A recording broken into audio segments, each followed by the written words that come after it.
welcome to Health Reform Watch, a collaboration between Reuters and the Forum at the Harvard School of Public Health. I'm your host, David Morgan, healthcare policy correspondent for Reuters in Washington, and I'm here today with Ben Sommers, who is an assistant professor of health policy and economics at the Harvard School of Public Health. We're going to be talking about a study that Ben co-authored in the current issue of the Annals of Internal Medicine, which suggests that access to health coverage can actually save lives. How are you, Ben? I'm good. Thanks for having me today. It's our pleasure. Can you tell us, please, what it is that you looked at and what it is that you found? So we were looking at the Massachusetts statewide health reform implemented in 2006 and 2007 that expanded health insurance to nearly everyone in the state. Now, previous research has shown that this expansion led to better access to care. People were better able to afford their medical costs. People said they felt better, that their health, that they rated their health as being better after the reform. But what we didn't know was the impact on population and mortality. And so we looked at death rates in Massachusetts in the 5 years before and the 4 years after reform, and compared them to similar populations outside of Massachusetts that didn't have health reform. And what we found was that the reform was associated with a 3% decline in the death rate, which corresponds to about 320 fewer adults dying each year in Massachusetts since the reform went into effect. Can you extrapolate those numbers nationally, given the fact that you're talking about a system that some people describe as Romney Care? It was set up under Governor Mitt Romney, and it became a model for the Affordable Care Act, which is now operating fully nationwide. 8 million people enrolled in private insurance, another 5 million enrolled through Medicaid and CHIP. If what you found were to hold true nationally, then conceivably, how many deaths could be avoided by extending coverage to all of these people? Well, it's an important question, and obviously one of the reasons that people have been so interested in Massachusetts health reform is because of the parallels with the national law. But I think you have to be very cautious about extrapolating directly from one state and one study to the nation as a whole. And there are a variety of reasons that the numbers won't exactly translate. One reason is simply that the population of Massachusetts looks very different than the rest of the U.S. Average income in Massachusetts is higher, poverty rates are lower, more people had health insurance in the state even before health reform, and overall mortality rates in Massachusetts were lower beforehand. So all of those things might lead you to say maybe there's even more need nationally for expansion of coverage. But then there are also factors that might lead you the opposite way and say maybe Massachusetts was more effective than the national reform will be because Massachusetts has a much stronger healthcare infrastructure. We have more doctors per person than any other state in the country. And also the political environment for this health reform in Massachusetts was very different than what we're seeing nationally. As you said, this was proposed by Mitt Romney, a Republican governor. It had bipartisan support and a lot of stakeholder support throughout the state, people trying to make the law work effectively. Nationally, with the Affordable Care Act, we see that there's a lot of opposition in large parts of the country where you have state and local leaders either lobbying to repeal the law or at least slow down its implementation. And that may have a big impact on the effectiveness of the insurance expansion.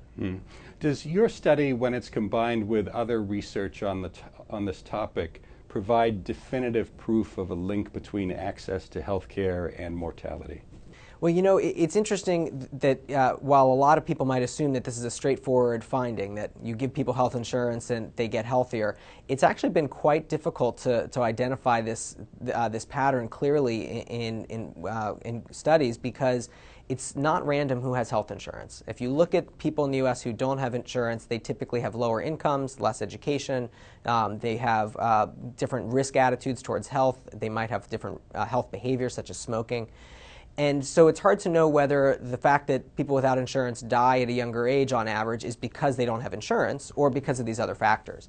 So our study is an interesting and important, a different approach to exploring the impact of health insurance because we're using this natural experiment in Massachusetts. But it's not definitive proof because definitive proof really requires a randomized trial. And the problem is that to find mortality effects, especially in this age group, you really need tens of thousands, if not hundreds of thousands of people getting insurance, and you need to follow them for a long time. And I simply don't imagine we're ever going to have a randomized trial that has hundreds of thousands of people getting coverage and followed for several years. It would be prohibitively expensive. So while our study isn't definitive evidence, I'm not sure we're going to get a better natural experiment than what happened in Massachusetts over the past 5 years.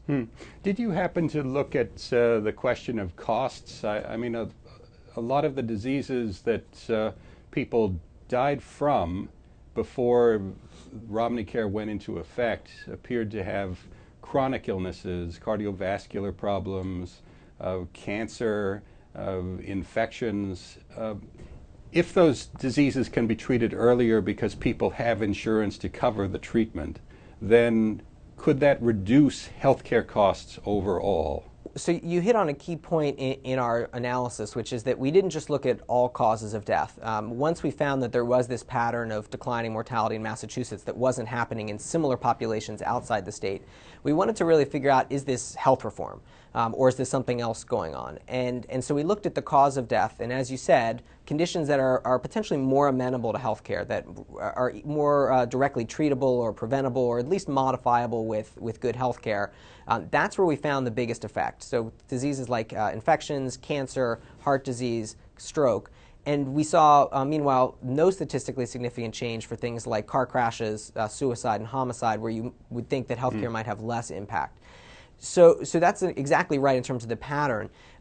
But I think one of the general findings from a lot of studies that have looked at expanding health insurance coverage is while it seems to improve health, it certainly improves access, people feel better, and now we have this new data in our study on mortality, it almost never saves money.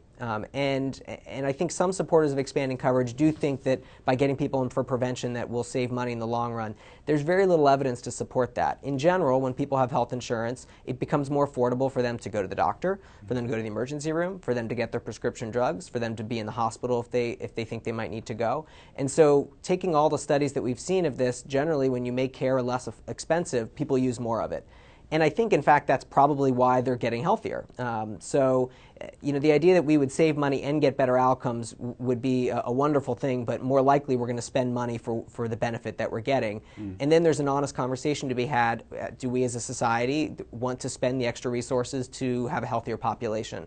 And that's a subject of reasonable discussion. Well, I'm sorry, but did you look at how much it costs to extend health coverage, that is to say private health insurance, to enough people to produce this decline in the mortality rate? So we didn't directly measure costs in our study. It's fairly clear that the state significantly increased spending to support the expansion of coverage and the subsidies to help people buy private coverage. So I don't think there's any suggestion that I've seen that Massachusetts saved money by expanding coverage. But the question of how many people do you have to cover to have this impact on mortality is something we were very interested in our study. So using some data from the Census Bureau as well, which measures the health insurance coverage of people over time, we estimated that for about each 830 adults who gained coverage under the Massachusetts health reform, there was one death prevented each year.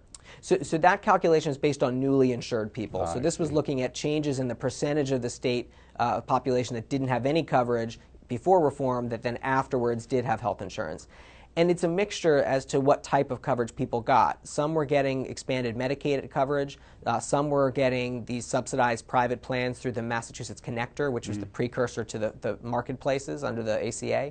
And then some people were getting employer coverage. There's some evidence that after the mandate went into effect, more people signed up for coverage through work as well. So it really was coverage from a variety of sources, and we're looking overall at that impact of change in the uninsurance rate and then the impact on mortality. That's terrific. I think that's about all the time we have. Thank you very much, Ben, for an engaging and enlightening conversation. And thanks also to our viewers who joined us for this edition of Health Reform Watch. I'm David Morgan. See you next time.